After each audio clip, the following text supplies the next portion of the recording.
ವಜ್ರಭಾವು ಅಂತಕ್ಕಂಥವು ಸೌರಾಷ್ಟ್ರದಲ್ಲಿ ಒಬ್ಬ ರಾಜ ಇದ್ದ. ಆ ರಾಜನ ಹೊಟ್ಟಿಲೆ ಒಬ್ಬ ಬಹಳ ದಿವಸಕ್ಕೆ ಗಂಡಸ ಮಗ ಹುಟ್ಟಿದತ್ರಿ. ಪೂರ್ವದೊಳಗೆ ಏನ್ ಮಾಡದೈತಿ ಕೇಳಿದ್ರೆ ಅಂತರ್ಲೆ ಬೆಳ್ಳಿ ತೊಟ್ಟಿಲ ಕಟ್ಟಿ ಮುತ್ತೈದೆರೆಲ್ಲಾರು ಕೂಡಿ ಜೋಗಳ ಹಾಡಿ ಅವನಿಗೆ ಶೇಖರನೆಂದು ಹೆಸರಿಟ್ರು.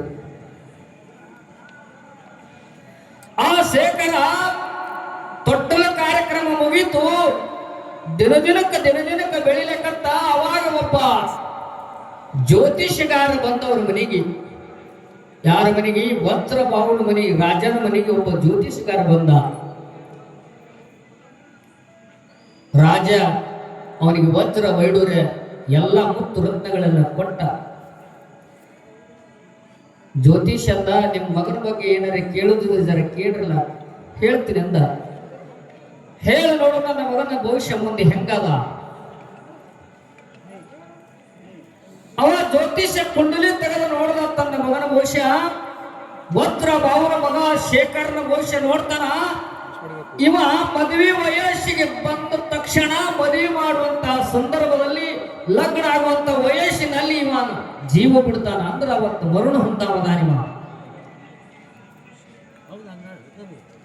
ಮದುವೆ ಆಗುವ ವಯಸ್ಸಿಗೆ ಬಂದ ನಂತರ ಇವ ಮರಣ ಹೊಂದಾವದ. ನಿನ್ನ ಮಗನ ಕುಂಡ್ರೆ ಸರಿ ಇಲ್ಲ ಅಂತ ತಿಳ್ಕೊಂಡು ಜ್ಯೋತಿಷ ಹೇಳಿ ಹೋದ. ರಾಜಾಗೆ ಚಿಂತೆ ಇತ್ತು. ಬಹಳ ದಿವಸಕ್ಕೆ ಗಂಡಸ ಮಗ ಹುಟ್ಟಿದ್ದ, ಹೆಂಗ್ ಮಾಡಬೇಕು ತಿಳಿಲಿಲ್ಲ.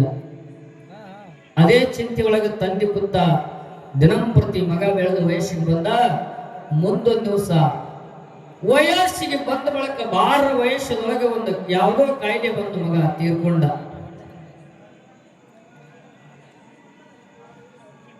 ತೀರ್ಕೊಂಡಂತ ಸಂದರ್ಭದಲ್ಲಿ ರಾಜಗೆ ಬಹಳ ದುಃಖ ಇತ್ತು. ಮಗ ವಯಸ್ಸಿಗೆ ಬಂದಿದ್ದ, ಮಗನಿಗಿಟ್ಟು ಮದುವೆ ಮಾಡಿ ಅವನಿಟ್ಟು ಅಂದ ಚಂದ ನೋಡ್ಬೇಕಂತಿದೆ. ಕರೆ ಏನ್ ಮಾಡೋದು, ವಿಧಿಲಿಲ್ಲ.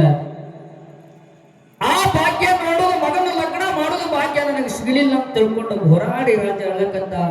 ಅವಾಗ ಮಂತ್ರಿ ಮಂಡಳಿಗಳೆಲ್ಲ ಬಂದು ಹೇಳ್ತಾರ, ರಾಜರ ಏನು ವಿಚಾರ ಮಾಡಬೇಡ್ರಿ, ಮಗನ ಲಗ್ನ ಒಂದು ನೋಡ್ಬೇಕಾಗೈತಿ.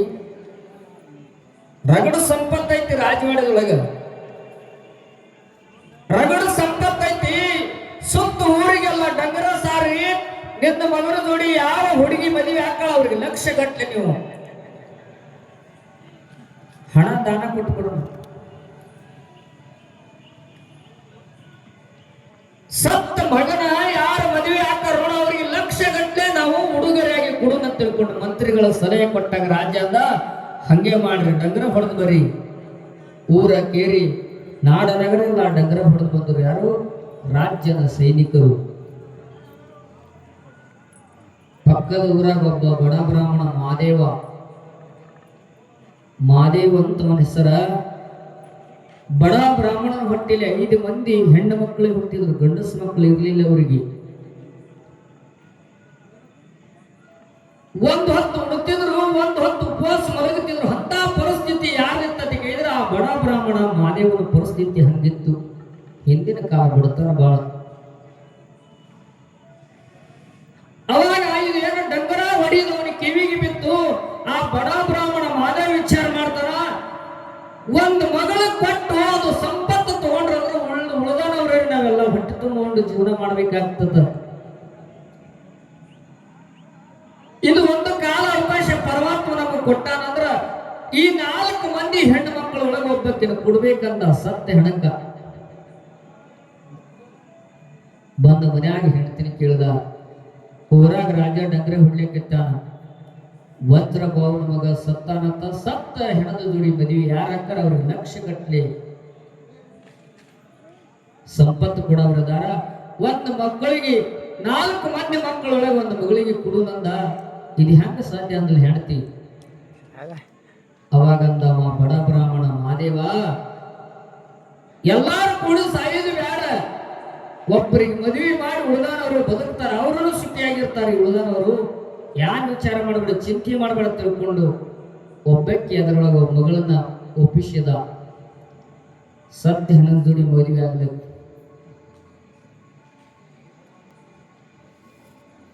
ಆ ಹುಡುಗಿ ಒಪ್ಕೊಂಡು. ಯಾಕಂದ್ರೆ ಹಿಂದಿನ ಕಾಲಮಾನ ಹಂಗೆ ಇತ್ತವಾಗ. ತಾಯಿ ತಂದೆ ಹೇಳ್ದಂಗ, ಗಂಡ ಹೇಳ್ದಂಗ, ಅತ್ತಿ ಮಾವ ಹೇಳ್ದಂಗ. ಈಗಿಲ್ಲ ಹಂಗ. ಆವಾಗ ಅವಾಗ ಹಂಗೆ ಇತ್ತು, ಈಗ ಹಂಗಿಲ್ಲ. ಈಗ ಹಂಗೈತೆ ಅಂದ್ರೆ ಇಲ್ಲ, ಈಗ ಹೆಂಗದ ನಿಮ್ಗೊಂದು ಸಣ್ಣ ಕತ್ತಿ ಹೇಳ್ತಾರ.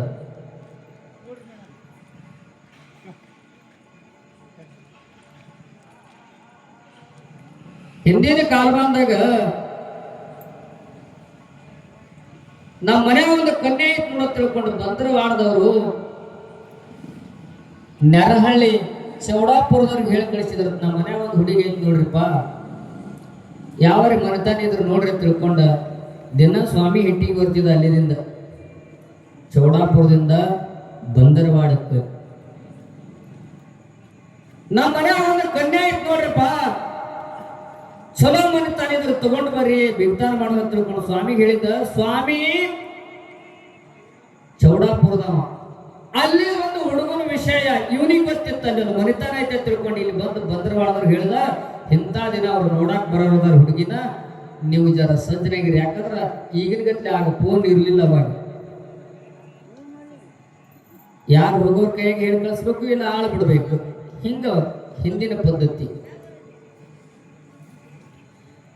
ಅವಾಗ ಚೌಡಾಪುರದ ಸ್ವಾಮಿ ಹೋಗಿ ಹೇಳ್ದ ಗಂಡಿನವ್ರ ಕಡೆಗೆ, ಇಂಥ ಊರಾಗ ಬಂದ್ರು ಮಾಡ್ದಾಗ ಇಂಥವ್ರ ಮನೆಯಾಗ ಒಂದು ಹೆಣ್ಣೈತಪ್ಪ, ನೋಡೋರು ಇದು ನೋಡಿ ಬೇರೆ ತಂದಾಗ, ಅವಾಗಿನ ಕಾಲಕ್ಕೆ 4 ಮಂದಿ ಹಿರಿಯರು ಕೂಡಿಕೊಂಡ ಗಾಡಿ ಕೊಳ ಕಟ್ಟಿಕೊಂಡ ಬಂದರು ಮಾಡಕ್ಕೆ ಹೆಣ್ಣು ನೋಡ್ಬೇಕಂತೇಳಿ ಬರೋದ್ರಾಗ ಹುಡುಗಿ ತಲೆ ತುಂಬ ಸೆರಗ ಹೊಚ್ಕೊಂಡು ಒಳ್ಳಿನ ಮ್ಯಾಲ ಕೂತು ಕುಟ್ಲಕತ್ತಿದ್ಲತ್ತ.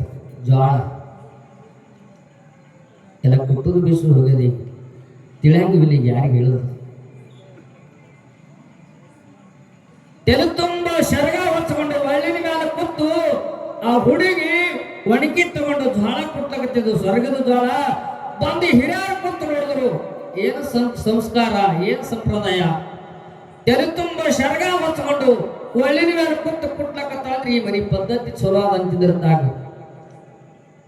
ಈಗಿನ ಗತ್ಲೆ ಹಿಂದೆ ಮತ್ತೆ ಹೋಗಿ ಫೋನ್ ಹಚ್ಚಿ ಆ ಮನಿ ಹೆಂಗದ ಹಿಂಗೆ ಕೇಳ್ತಿದ್ದಿಲ್ಲ. ಅವಾಗ ಅವ್ರು ಬಂದು ನೋಡಿದ್ರಂದ್ರ ಅವ್ರ ಮನ್ಯಾಗ ಎತ್ತ ಗಾವ ಇದ್ದು, ಅವ್ರ ಗಳೆ ಸಾಮಾನು ಚಲೋ ಇದ್ದು, ಅವ್ರ ಜತ್ತಿಗೆ ಇವತ್ತಿಗೆಲ್ಲ ಚಲೋ ಇದ್ದು, ಅವ್ರ ಡಾವಣಿ ಚಲೋ ಇತ್ತು, ಅವ್ರ ಗೂಟುಗಳು ಚಲೋ ಇದ್ದು ಅಂದ್ರ ಈ ಮನಿತನ ಶ್ರೀಮಂತರದಾರ, ಈ ಮನಿ ಆಸ್ತಿ ದೊಡ್ಡದ ತಿಳ್ಕೊಂಡು ಹೋಗ್ಬಿಡ್ತಿರತ್ತ ಅವಾಗ. ಇದು ಗ್ಯಾರಂಟಿ. ಅವಾಗ ಹೆಣ್ಣು ಕೊಡೋರು ತಗೊಳ್ಳೋರು. ಎಂದು ಗಂಡಿನವ್ರು ಹೆಣ್ಣಿನವ್ರ ಕಡೆ ಬಂದ್ರಂದ್ರ ಅವ್ರು ಏನ್ ನೋಡ್ತಿದ್ದಕ್ಕೆ, ಮನ್ಯಾಗ ಬಾಂಡೆ ಎಲ್ಲಿಟ್ಟಾರ, ಬೊಗಾಣಿ ಹಂಗದಾವ, ಎಷ್ಟು ಸ್ವಚ್ಛ ತಿಕ್ಕ್ಯಾರ, ಅವ್ರು ಹೆಂಗ ಇಟ್ಟಾರ ಅದನ್ನ ನೋಡ್ತಿದ್ರ. ಅಂದ್ರೆ ಈ ಮನ್ಯಾಗ ಸಭ್ಯಗಳೆಲ್ಲ ಚಲೋ ಅದಾವ, ಅಸಭ್ಯ ನಡೆಯಂಗಿಲ್ಲ. ಅಂದ್ರೆ ಸಂಸ್ಕಾರ ಸಂಪ್ರದಾಯ ಚಲೋ ಅದ ತಿಳ್ಕೊಂಡು ಆ ಮನೆತನ ಹೆಣ್ಣು ತಗೋತಿದ್ರ. ಈಗ ಅದೇನು ಇಲ್ಲ. ಹಂಗ ಆ ಹುಡುಗಿ ಒಳ್ಳಿನ ಮೇಲೆ ಕೂತು ಕುಟ್ಟುವಂತ ಸಂದರ್ಭದೊಳಗ ತೆರಿ ತುಂಬ ಸೆರಗ ಹೊಸ ಕೂತಾಳ. ಇವ್ರು ಹಿರಿಯರಂದ್ರು, ನಮ್ ಹುಡುಗಿ ಪಾಸ್ ಆಯ್ತ್ರಿ, ಆಯ್ತು ನೀವು ನಮ್ಮ ಮನೆತನ ನೋಡ್ಲಿಕ್ಕೆ ಯಾವಾಗ ಬರ್ತೀರಿ ಬರ್ರಿ ಅಂತಕ್ಕೆ ಚಾ ಕುಡಿದವ್ರು ಹೋದ್ರು ಚೌಡಾಪುರಕ್ಕ. ಮುಂದ ಒಂದು ದಿವಸ ಇವ್ರು ಹುಡುಗನ ಮನೆತನ ನೋಡ್ಲಕ್ ಹೋದ್ರು. ಹೋಗುದ್ರಾಗ ಅವ ಆಗೋ ಹುಡುಗ ಅವ್ರ ಮನೆಗೆ ಹೋಗೋದ್ರಾಗ ಆಗೋ ಹುಡುಗ ತಗೊಂಡು ಅವ್ರ ಕೆರೆಯಾಗ ಮೈ ತೊಳಿಯಾಕತ್ತಿದ್ದಂತ. ಹೋದ್ರು ಎಲ್ಲ ಹಿರಿಯರಿಗೆ ಭೇಟಿ ಆದ್ರು. ಹುಡುಗಿ ಎಲ್ಲ ಹುಡುಗನ್ ನೋಡ್ಬೇಕು, ಯಾಕ ಹುಡುಗನ್ ಬಿಟ್ಟೇ ಹೋಗ್ತಿದ್ರ. ಅವಾಗ ಹುಡುಗ ಎಲ್ಲಂತ ಕೇಳಿದಾಗ ಎತ್ತಗಳು ತಗೊಂಡು ಕೆರೆಗೆ ಮೈ ತೊಳ್ಯಾಕ ಹೋಗ್ಯಾನ್ರಿ.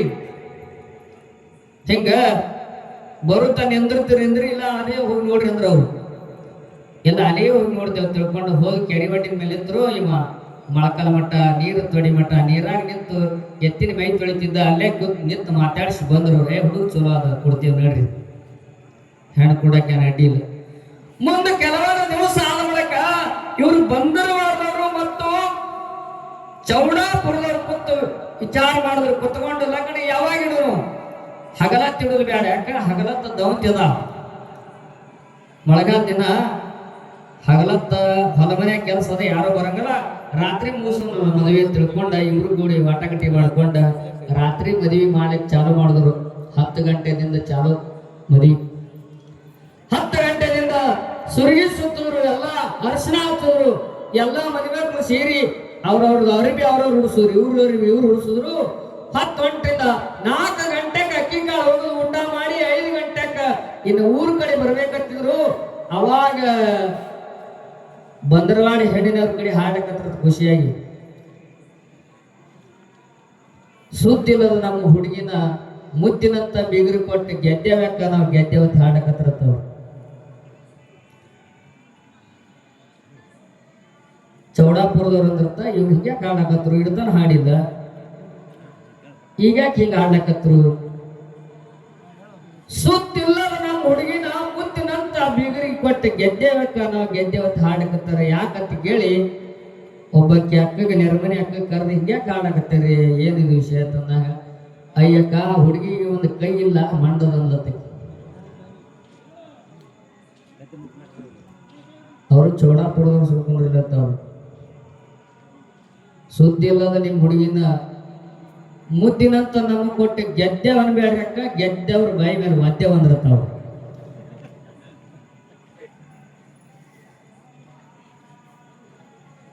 ಅಲ್ಲಿಂದ ಅವ್ರ ಮನೆ ಮಕ್ಕಳಿಗೆ ಒಬ್ಬ ಹೆಣ್ಮಗಳ ಕರೆ ಕೇಳತ್ತಿ, ನೀವು ಯಾಕೆ ಹಿಂಗ ಹಾಡಕತ್ತೀರಿ, ನಮ್ಮ ಹುಡುಗಂದೊಂದು ಸ್ವಲ್ಪ ಕಾಲಿಲ್ಲ ಮಂಡ ಬಂದಿರ್ತಾವ. ಇವರು ತೆರೆ ತುಂಬ ಸೆರಗ ಹಚ್ಚಿ ಕುಂಟ್ಲಕತ್ತಾರ, ಕೈ ಕಂಡಿಲ್ಲ, ಅವ ಕೆರೆಯಾಗ ನಿಂತು ಮೈ ತೊಳಕತ್ತಾನ, ಅವ್ ಕಾಲು ಕಂಡಿಲ್ಲ. ಇದು ಯಾಕೆ ಹಿಂಗ ಆಗಿತ್ತದಕ್ಕೆ ಹಿರಿಯರ ಮಾತಿನ ಮೇಲೆ ನಂಬಿಕೆ ಹಂಗಿತ್ತು, ಈಗಿಲ್ಲ. ಹಂಗ ಆ ಬ್ರಾಹ್ಮಣನ ಮಗಳು ಏನ್ ಮಾಡಿದ ಕೇಳಿದ್ರೆ ತಂದಿ ಮಾತಿನ ಮ್ಯಾಲ ತಂದಿ ಹೇಳಿದಂತೆ ಒಪ್ಕೊಂಡ ಮದುವೆ ಮಾಡ್ಕೊಂಡ ಏನು ರಾಜ ಅಂತಪುರ ಕರ್ಕೊಂಡು ಹೋಗಿ ಏನ್ ಮಾಡಿದ್ರು, ಗಂಡ ಕಟ್ಟು ತಾಳಿ ತಮ ಕಟ್ಟಿ ಎಲ್ಲ ಚಾದ ಮಾಡಿ ಆ ಬ್ರಾಹ್ಮಣನ ಮಗಳು ಮತ್ತದು ಹೆಣ ಎಡ್ಡು ಕೊಡಿ ಹೊತ್ಕೊಂಡ್ ಬಂದು ಎಲ್ಲಿ ಬಿಟ್ಟಿರೋದಕ್ಕೆ ಮಶಾನ ಭೂಮಿಯಾಗ ಬಿಟ್ಟು ಹೋಗ್ಬಿಟ್ಟಿರ್ತವ್ರು. ಮಶಾನ ಭೂಮಿಯಾಗ ಬಿಟ್ಟು ಎಲ್ಲಾರು ಆದ ತಕ್ಷಣ ರಾತ್ರಿ 10 ಗಂಟೆಗೆ ಧಾರಾಕಾರವಾಗಿ ಮಳಿ ಸುರ್ಲಿಕ್ಕತ್ತು, ಮಿಂಚರು ಕಾಣ್ತದೆ, ಮಿಂಚಲಿಕ್ಕಿಲ್ಲ, ಮಾಡಿಕೊಂಡು ಗಂಡನ ಬಿಟ್ಟು ಹೋಗುದು ಹೆಂಗ ಹೆಣ್ಮಗಳು. ಬಹಳ ಭಯಂಕರ ಕಷ್ಟ ಬಂದು ಕುಂತ್ರಿ, ಬಹಳ ಭಯಂಕರ ದುಃಖ ಮಾಡಕತ್ತಪ್ಪ. ಈ ಭೂಮಿ ತಲೆ ಮೇಲೆ ನನಗೆ ಯಾಕರ ಜನ್ಮ ಕೊಟ್ಟು ಭಗವಂತ, ಎಲ್ಲರೂ ಗಂಡನಾಗಿ ಸತ್ತ ವಿಧಿವಿ ಆದ್ರ ನಾವು ಸತ್ತ ಗಂಡನ ಮಾಡ್ಕೊಂಡು ವಿಧಿವಿ ಆದ್ನಲ್ಲ, ಇದ್ದು ಮಂದ್ಯಾಗಿಲ್ಲ, ಸತ್ತ ಸ್ವರ್ಗದಾಗಿಲ್ಲ, ಇಂಥ ಜೀವನ ಯಾರಿಗೆ ಬೇಕು ಭಗವಂತ ತಿಳ್ಕೊಂಡ ಪರಮಾತ್ಮನಲ್ಲಿ ಒಂದೇ ಸಮರಕ್ಕೆ ಹೋಗುವಂತ ಹತ್ತು ಪರಮಾತ್ಮನಲ್ಲಿ ಪ್ರಾರ್ಥನೆ ಮಾಡ್ಲಿಕ್ಕೆ ಪ್ರಾರಂಭ ಮಾಡಿಲ್ಲ. ಆದೇ ಟೈಮಕ್ಕ ರಾತ್ರಿ ಭಾರ ಟೈಮಕ್ಕ ಪರಮಾತ್ಮನ ಗುಣಗಾನ ಮಾಡ್ಲಿಕ್ಕತ್ತು. ಆತ ಭೀಮೇಶ್ವರ ಅವತಾರ ಕೊಟ್ಟು ದರಿಗಿಳಿದು ಬಂದು ತಾಯಿಗೆ ಆಶೀರ್ವಾದ ಮಾಡ್ತಾನ. ತಾಯಿ, ಈ ನಿನ್ನ ಗಂಡ ಸತ್ತ ಗಂಡ ಮರಳಿ ಜೀವ ಆಗ್ತಾನ. ಅದು ಯಾವಾಗ ಕಳೆದ ಕೇಳಿದ್ರೆ ಇದು ಭೀಮನ ಅಮಾವಾಸ್ಯೆ ಇವತ್ತು ಬೆಳಗಾನ ಗುಣಗಾನ ನಿನ್ನ ಗಂಡನು ಪಾದ ಸೇವೆ ಮಾಡಿ ನಾನು ಗುಣಗಾನ ಮಾಡೀನಿ, ನಾನು ಬಂದಿನಿ, ಇನ್ನು ಬೆಳಗಾನ ನಿನ್ನ ಗಂಡನ ಸೇವೆ ಮಾಡು, ಹೊತ್ತು ಹೊಂಟ್ರವ ಮರಳಿ ಮತ್ತ ಜೀವಂತವಾಗಿ ನಿನ್ನ ಪ್ರಪಂಚ ಮಾಡ್ತೀರಿ ಅಂತ ತಿಳ್ಕೊಂಡು ಪರಮಾತ್ಮ ಆಶೀರ್ವಾದ ಮಾಡ್ದ. ಭೀಮನ ಅಮಾವಾಸ್ಯೆ ದಿನ ಗಂಡನ ಪೂಜೆ ಮಾಡಿದ್ಲು, ಮರಳಿ ಗಂಡ ಬದುಕಿ ಬಂದ ಪುಣ್ಯಾತ್ಮರ ಇದೇ ಅಮಾವಾಸ್ಯೆ ದಿವಸ. ಅದಕ್ಕಾಗಿ ಹೆಣ್ಣು ಮಕ್ಕಳು ಏನ್ ಮಾಡ್ಬೇಕಂತ ಕೇಳಿದ್ರೆ ಆಗಾಗ ಗಂಡನ ಪೂಜೆ ನಮಸ್ಕಾರ ಮಾಡ್ಲಿಕ್ಕೆ ಕೊಟ್ಟೆ ಆಯ್ತು. ಕುಡುಕ್ ಗಂಡ ಇರ್ತಾವ, ದಿನ ಪ್ರತಿ ನೀವೇನು ಅವನಿಗೆ ಪೂಜೆ ಮಾಡ್ಲಿಕ್ಕೆ ನಡೀತಿದ್ರೆ ಇದೊಂದು ಅಮಾವಾಸ್ಯೆಗೆ ಸುಮ್ಮನೆ ಅವನಿಗೆ ಕಾಲು ಹಿಡ್ಕೋಬೇಕು ನೀವು. ಯಾಕ ಅವಶ್ಯ ಮುಂದೆ ಹೋಗ್ಲಿ ಗಂಡಂದ ಅಂತೇಳಿ. ಕೆಲವ್ರ ಮಂದಿ ಯಾವಾಗ ಹೋಗೋದತ್ತೀರಿ, ಹಂಗಿಲ್ಲ. ಯಾಕೆ ಹಂಗ ಅನಿಸ್ತದ ಕೇಳಿದ್ರೆ ಸಂಸಾರದೊಳಗೆ ಒಳಗೊಮ್ಮೆ ವೈಕ್ ಅನಿಸ್ತದ ಜೀವನ. ಆದರೆ ಹೆಣ್ಣಿಗೆ ಗಂಡನ ಹೊರತ ಅನ್ಯ ದೇವರುಗಳಿಲ್ಲ. ಗಂಡಿಗೆ ತಾಯಿ ತಂದಿನೇ ದೇವರ, ತಾಯಿ ತಂದೆ ಬಿಟ್ಟು ಅನ್ಯ ದೇವರುಗಳಿಲ್ಲ. ಗಂಡು ಮಕ್ಕಳಿಗೆ ಹೆಣ್ಣು ಮಕ್ಕಳಿಗೆ ಗಂಡ ಬಿಟ್ಟು ಅನ್ಯ ದೇವರುಗಳಿಲ್ಲ.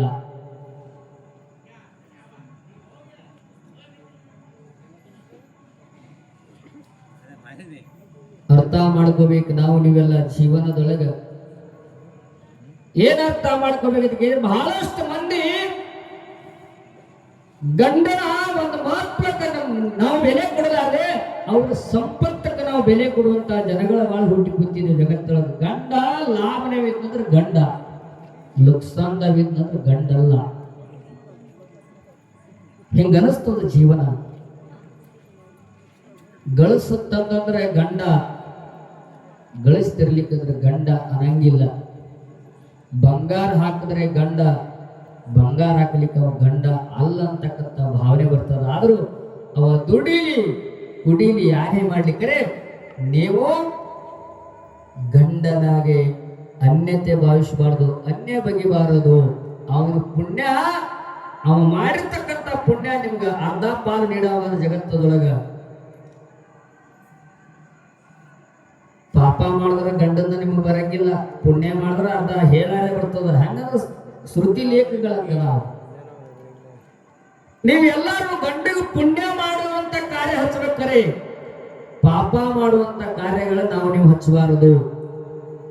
ಯಾಕೆ ಹಚ್ಚಬಾರ್ದು ಅಂತ ಕೇಳಿದ್ರೆ, ಅಲ್ಲಿ ಅವ್ರ ಮಗನ ಮನೆಯವ್ರು ಹೆಂಗ್ ಮಾಡ್ಯಾರ ನೋಡು, ಟಿವಿ ತಂದಾರ, ಟಿವಿ ತುಂಬ, ಫ್ರೀಜ್ ತಗೊಂಬಂದಾರ, ಫ್ರೀಜ್ ತುಂಬ, ಅದು ತಗೊಂಡ್ಬಾ ಇದು ತಗೊಂಡ್ಬಾ ಅಂತ ಸಿಕ್ಕಂಗ ಸಾಲ ಮಾಡಿ ಇಲ್ಲಾರ್ದವ್ರಿಗೆ ಸುಳ್ಳು ಹೇಳಿ ಇದ್ಲವ್ರಿಗೆ ಮೋಸ ಮಾಡಿ ನಿಮ್ಮ ಸಲುವಾಗಿ ಅವ್ರು ಏನ್ ಮಾಡ್ತಾರ, ಪಾಪ ಮಾಡ್ತಾರ. ಆಗ ತಂದ ಆಗ ಉಂಡ ಆಗ ಮರುಗಲಕ್ಕರೆ ಪಾಪದ ಕೃತ್ಯಗಳ ಮಾತ್ರ ಗಂಡಿಗೆ ಮಾಡಿಸ್ಬೇಡ್ರಿ. ಅದರಿಂದ ನಿಮಗೂ ದುಃಖದ. ನಿಮ್ಮ ಗಂಡನ ರಾಜ್ಯ ನಂಗ ನೋಡ್ಕೊಂಡ್ರೆ ನೀವು ರಾಣಿಯಾಗಿ ಜಗತ್ತೊಳಗೆ ಬಾಳ್ತೀರಿ. ಗಂಡಂದಿರಿಗೆ ನೆರಮನೆಯವ್ರು ಹೊರಮನೆಯವ್ರು ಗೊತ್ತಾಗ ನೀವು ನೋಡ್ರಿಲ್ಲ, ನಮ್ಮ ಗಂಡ ಬಾಳ ಸರ್ದಾರ್ ರಾಜ ಇದ್ದಂಗನ್ರಿ, ನೀವು ರಾಣಿಯಾಗಿರ್ತೀರಿ. ಅದೇ ಹೆಚ್ಚಿ ಬಿಕಾರಿ ಅಂತಂದ್ರೆ ನಾಳೆ ನರ್ಮನೆಯವ್ರು ಅಂತಾರ, ಬಿಕಾರಿ ಹೆಂಡತಿ ಬಂದು ನೋಡತ್ತೀವಿ. ಭಾಳ ಮಹತ್ವದ ಇರ್ಲಿ, ಭಾಳ ಮಾತಾಡೋದಿಲ್ಲ. ಯಾಕೆ ನಮ್ಮ ಮಾಳಾಪೂಜೆಯವರು ನಮ್ಗೆ ಮೊದಲೇ ಹೇಳಿದ್ದಾರೆ, ಏನಂದ್ರೆ 5 ದಿನ ನೀವು ಬರೀ ನಾಗಪ್ಪ ದೇವ್ರದ ವಿಷಯನ್ನ ಮಾತಾಡಬೇಕಂತ ಹೇಳಿದ್ದಾರೆ ನಮಗೆ.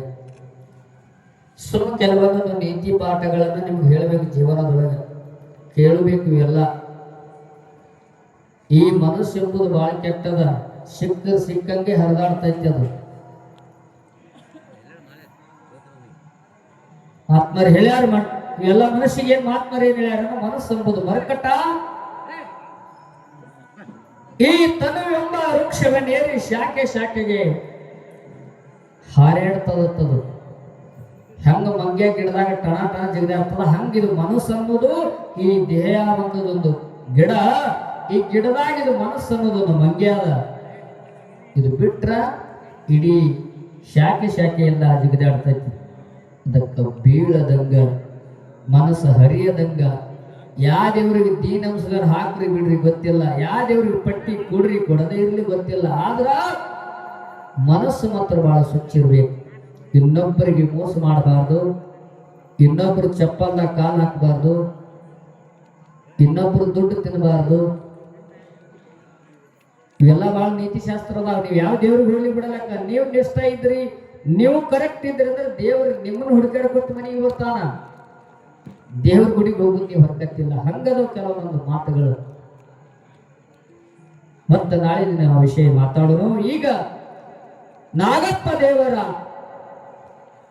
ಆದಿಶೇಷನ ಪುರಾಣ ತವೆಲ್ಲರು ಬಹಳ ಭಕ್ತಿಯಿಂದ ಬಂದರವಾಡ ಗ್ರಾಮದವರು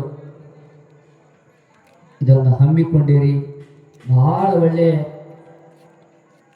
ಒಂದು ಪುರಾಣ, ಜೀವಂತ ದೇವರ ಚರಿತ್ರೆ ಇದು. ಇದಕ್ಕೇನಂತಾರ, ಜೀವಂತ ದೇವರ ಚರಿತ್ರೆ.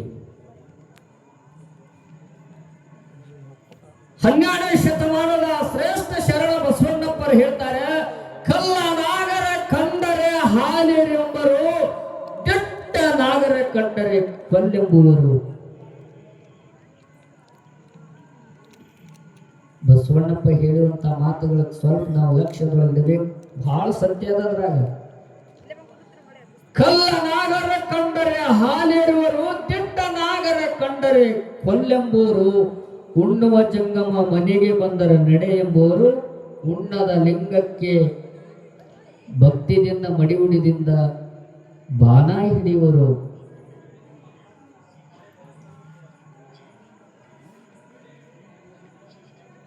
ಇವತ್ತು ನಾಳೆ 17ನೇ ತಾರೀಕಿನ ದಿನ ನಾಗರ ಪಂಚಮಿ. ಇಂದಿಗೈದು ದಿವಸದಲ್ಲಿ ಅವತ್ತಿನ ದಿನ ಎಲ್ಲಾ ತಾಯಂದರು ಕೂಡಿ ಬೆಳಗಾನೆ ಎದ್ದು ಮೀಸಲದಿಂದ ಅಡಿಗೆ ಮಾಡಿ ನಾಗಪ್ಪಗೆ ಹಂಗನೂಲು ತಗೊಂಡು ಭಕ್ತಿಯಿಂದ ಕಲ್ಲು ನಾಗಪ್ಪಗೆ ಹಾಲು ಹಾಕಿ ಎಷ್ಟು ಭಕ್ತಿಯಿಂದ ಬೇಡ್ತೀರಿ ನೀವೆಲ್ಲ. ಇದು ಹೆಣ್ಣು ಮಕ್ಕಳು ಹಬ್ಬ ವಿಶೇಷ.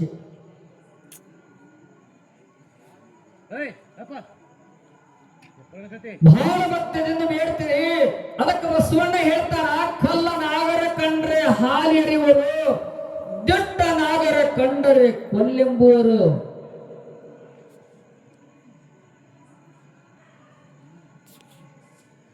ವಿಷಯ ತಿಳ್ಕೋರಿ.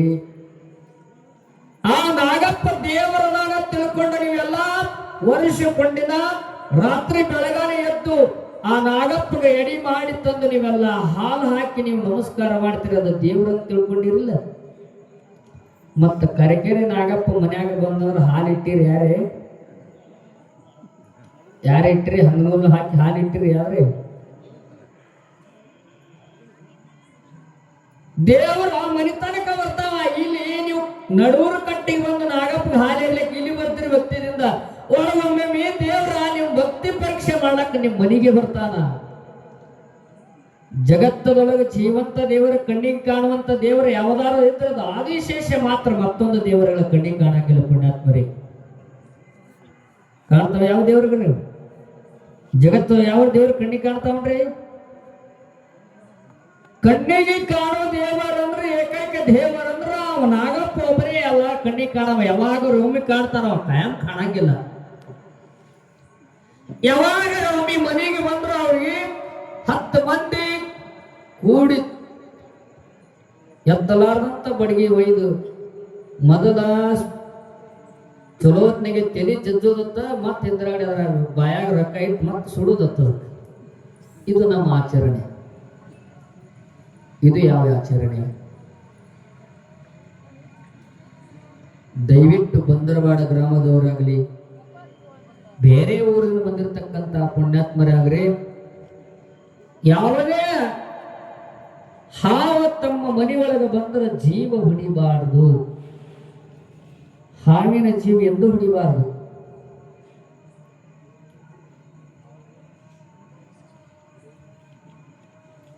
ಯಾಕೆ ಈ ಮಾತು ಹೇಳ್ತೀನಿ ಅಂತ ಕೇಳಿದ್ರೆ, ಸಿಂದಗಿ ತಾಲೂಕ ಇದು 2-3 ವರ್ಷ ಆಗಿರ್ತಕ್ಕಂಥ 2-3 ವರ್ಷ ಹೆಚ್ಚು ಕಡೆ ಆಗಿರ್ತಕ್ಕಂಥ ಸಿಂದಗಿ ತಾಲೂಕ ಕರವಿನಾಳ ಖಾನಾಪುರ ಅಂತೇಳಿ ಒಂದು ಹಳ್ಳಿ ಐತಿ, ಬಾಲಗೇರಿ ಹತ್ರ. ಅಲ್ಲಿ ಒಬ್ಬ ಹೊಲದೊಳಗೆ ಒಂದು ಗಿಡ ಕಡಿಲಕ್ಕೆ ಹೋಗಿ ಸ್ವಲ್ಪ ಹುತ್ತ ಹಡ್ಡಿಯಲ್ಲಿ ಯಾವುದೋ ಒಂದು ಹಾವಿಗೆ ಬಡ್ದಿದ್ದ. ಹಿಂಗೇನು ಕೇಳಿದ ವಿಷಯ. ಅವ ಏನು ಬಡುವ ಮನೆಗೆ ಬಂದ, ರಾತ್ರಿಗೆ ಬಂದು ಕಚ್ಚಿತ್ತು, ಹೊತ್ತೊಂಡ್ರಾಗ ಸತ್ತಿದ್ದ. ನಾವು ಸ್ವಲ್ಪ ಸಂಬಂಧಿಕರಾಗಬೇಕು. ನಾವು ಹೋಗಿದ್ದೀವಲ್ಲಿ ಅವ್ರ ಅಂತ್ಯಕ್ರಿಯಕ್ಕ. ಅವ್ರ ಅಂತ್ಯಕ್ರಿಯೆ ಮುಗಿಸಿ ನಾವು ಮನೆಗೆ ಬಂದೇವೆ. ಮರುದಿನ ರಾತ್ರಿ ಬಂದು ಅವ್ರ ಹೆಂಡತಿ ಕಡಿದಿತ್ತು.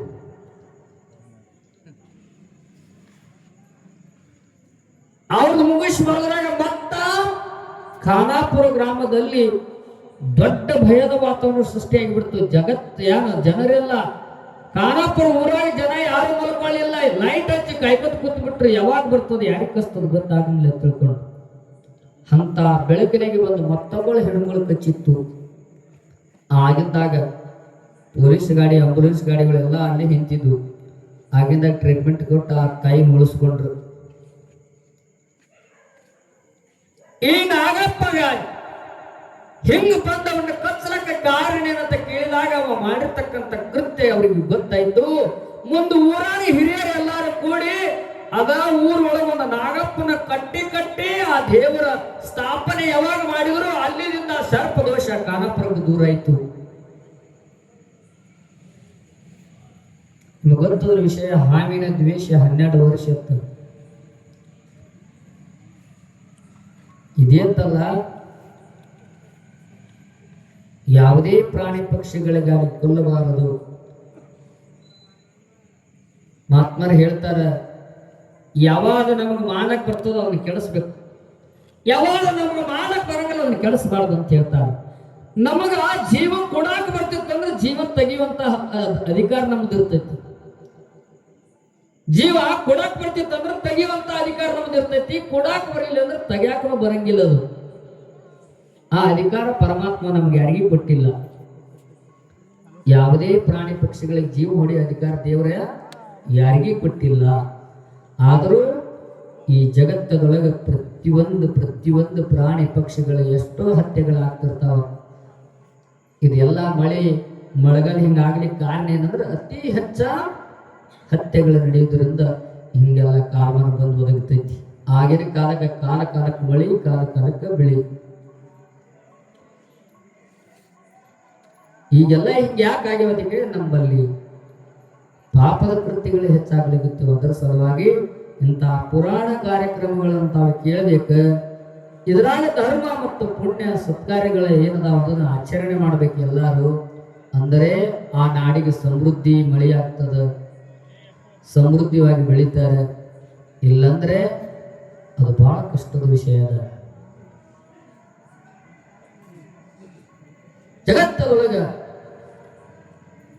ನಾವು ಧರ್ಮವಂತರಾಗಿ ಬಾಳ್ಬೇಕಾದ್ರೆ ಯಾವುದೇ ಒಂದು ಇರುವಿಗೆ ಸಹಿತ ನಾವು ಜೀವ ತೆಗಿಬಾರದು, ಒಂದು ಇರುವಿಗೆ ಸಹಿತ ಹೋಗಕ್ಕೆ ಹೊರಿಸಬಾರದು. ಅದಕ್ಕಾಗಿ ಗುಜ್ಜರ್ ಗುರುಗಳೆಲ್ಲ ರಾತ್ರಿ ಟೈಮ್ದಾಗ ಅವ್ರು ಪ್ರಯಾಣ ಮಾಡಂಗಿಲ್ಲ, ಹಗಲತ್ತು ಪ್ರಯಾಣ ಮಾಡ್ತಾರೆ ಅವ್ರು ಗುಜ್ಜರ್ ಗುರುಗಳು. ಯಾಕ? ರಾತ್ರಿ ಟೈಮ್ದೊಳಗೆ ಯಾವ ಕ್ರಿಮಿ ಕೀಟಗಳ ಕಾಲ ಸಿಕ್ಕ ಸಹಿತವು. ಒಂದು ಜೀವಿ ಪ್ರಾಣ ಹೊಡೆದಂದ್ರೆ ಎಷ್ಟೋ ಪಾಪಗಳು ಬರ್ತೈತಿ ಅವ್ರಿಗೆ. ಅವ್ರ ಲೇಖದಾಗ ಹಂಗೈತಿ, ಅವ್ರ ಸನಾತನ ಧರ್ಮದೊಳಗೆ ಹಂಗೈತಿ. ಅದರ ಸಲುವಾಗಿ ರಾತ್ರಿ ಪ್ರಯಾಣ ಮಾಡಂಗಿಲ್ಲ ಅವ್ರ ಗುಜ್ಜರು ಗುರುಗಳು. ಹಗಲತ್ತ ಜೀವಿಗಳನ್ನು ನೋಡಿ ಕಾಲಿಟ್ಕೋತ. ಅದಕ್ಕ ಎಲ್ಲಾ ಪ್ರಾಣಿಗಳನ್ನ ಜೀವ ತೆಗಿಲಕ್ ಬರ್ತದೆ. ಕರೆ ಎಲ್ಲಾ ಪ್ರಾಣಿಗಳನ್ನ ದೇವರ ಸ್ವರೂಪದೊಳಗೆ ಕಾಣಂಗಿಲ್ಲ. ವಿಶೇಷವಾಗಿರ್ತಕ್ಕಂಥ ಇದು ಆದಿಶೇಷ ನಾಗಪ್ಪನನ್ನ ಜಗತ್ತದೊಳಗೆ ದೇವರಂತ ನಮ್ಮ ಹಿಂದೂ ಸನಾತನ ನಮ್ಮ ಹಿರಿಯರು ಪೂಜ್ಯರು ನಮ್ಮ ಪೂರ್ವಜರೆಲ್ಲ ಏನ್ ಮಾಡ್ಯಾರ ಅಂತ ಕೇಳಿದ್ರೆ ನಾಗ ದೇವರನ್ನ ಪೂಜೆ ಮಾಡ್ಕೊತ ಬಂದಾರ. ಅದಕ್ಕದು ಜೀವಂತ ದೇವರಂತೆ ನೀವು ಎಷ್ಟು ನಡ್ಕೋತೀರಿ. ನನಗೂ ಆಗಿರ್ತಕ್ಕಂಥ ಘಟನೆ ನೀವು ಹೇಳ್ತೀನಿ. ಯಾಕಂದ್ರೆ ನನಗೂ ಸಣ್ಣವರಿದ್ದಾಗ ಬಹಳ ನಾವು ಮಲ್ಕೊಂಡಾಗ ಸ್ವಪ್ನದಲ್ಲಿ ಬರೀ ಆದಿಶೇಷ ನಾಗಪ್ಪರೇ ಕಾಣ್ತಿದ್ದು. ಬರೀ ನಮ್ಮೂರಾಗ ಒಂದು ಇಂಥದ ನಡುವರೆ ಕಟ್ಟಿ ಒಳಗೆ ನಾಗಪ್ಪದರ ಅಲ್ಲಿ ದಿನಾಂಪ್ರತಿ ನಾನು ಬಂದು ನಡ್ಕೊಳಕಂತ ನಡೆಯುವುದು. ಅದು ಸರ್ಪ ದೋಷಗಳೆಲ್ಲ ದೂರ ಆಗ್ಯವು. ನೀವು ಬೇಕಾದ್ರೆ ಪರೀಕ್ಷೆ ಮಾಡೋರಿದ್ರು ಮಾಡ್ರಿ. ಭದ್ರವಾಡ ಗ್ರಾಮದಲ್ಲಿ ಯಾರ್ಯಾರ ಸರ್ಪಿಂದಿಂಗ್ ಏನಾರೆ ಕನಸಿನಾಗ ಬರೋದು ಸಿಕ್ಕಲ್ಲಿ ನಾಗಪ್ಪ ನಿಮ್ ಕಣ್ಣಿಲೆ ಕಂಡ ಅಂದ್ರ ಇಲ್ಲಿ ಬಂದು ನಡುವ ಕಟ್ಟಿಗೆ ಒಂದು 2 ಊದಿ ಕಡ್ಡಿ ಹಚ್ಚಿ ನಮಸ್ಕಾರ ಮಾಡಿಯಪ್ಪ, ಇದು ಕಂಡಿನಿ ನಾನು ನನ್ನ ಕಣ್ಣಿಗೆ ಕಾಣುವ ತಿಳ್ಕೊಂಡು ನಮಸ್ಕಾರ ಮಾಡ್ರಿ, ಹೊಳಿ ಕಾಣಂಗಿಲ್ಲ. ಅಷ್ಟು ಸತ್ಯ ಅದ. ಮತ್ತೆ ನೋಡೋರು ಇದ್ರು ನೋಡ್ರಿ. ನನಗಾಗಿರ್ತಕ್ಕಂಥ ಘಟನೆ ಅದು ಸುಳ್ಳೇನಲ್ಲ. ಅಂತ ಪುಣ್ಯಾತ್ಮರ ಚರಿತ್ರೆ ತಾವೆಲ್ಲರೂ ಭಕ್ತಿಯಿಂದ ಕೇಳಬೇಕು ತಿಳ್ಕೊಂಡು 5 ದಿನದ ಕಾರ್ಯಕ್ರಮ ತಾವು ಹಮ್ಮಿಕೊಂಡಿರಿ. ನಾಳಿನ ದಿವಸ ಈ ಆದಿಶೇಷ ಯಾರು, ಈ ಭೂಮಿ ಕೆಲವರು ಯಾರ ಹೊಟ್ಟೆಗೆ ಹುಟ್ಟಿದ, ಇವರಲ್ಲಿ ವ್ಯಸನೆ ಯಾಕೆ ಬಂತು ಅಂತಕ್ಕಂಥ ವಿಚಾರಗಳ ಮುಂದೆ ಹಂಗೆ ಹೇಳುದದ. ಈಗ ನಮ್ಮ ಗಾಯಗಳೊಂದು ಪದ್ಯ ಹಾಡ್ತಾರೆ, ಮತ್ತೆ ಅದರ ಮುಂದೆ ವಿಷಯ ಮುಂದುವರಿತೈತಿ.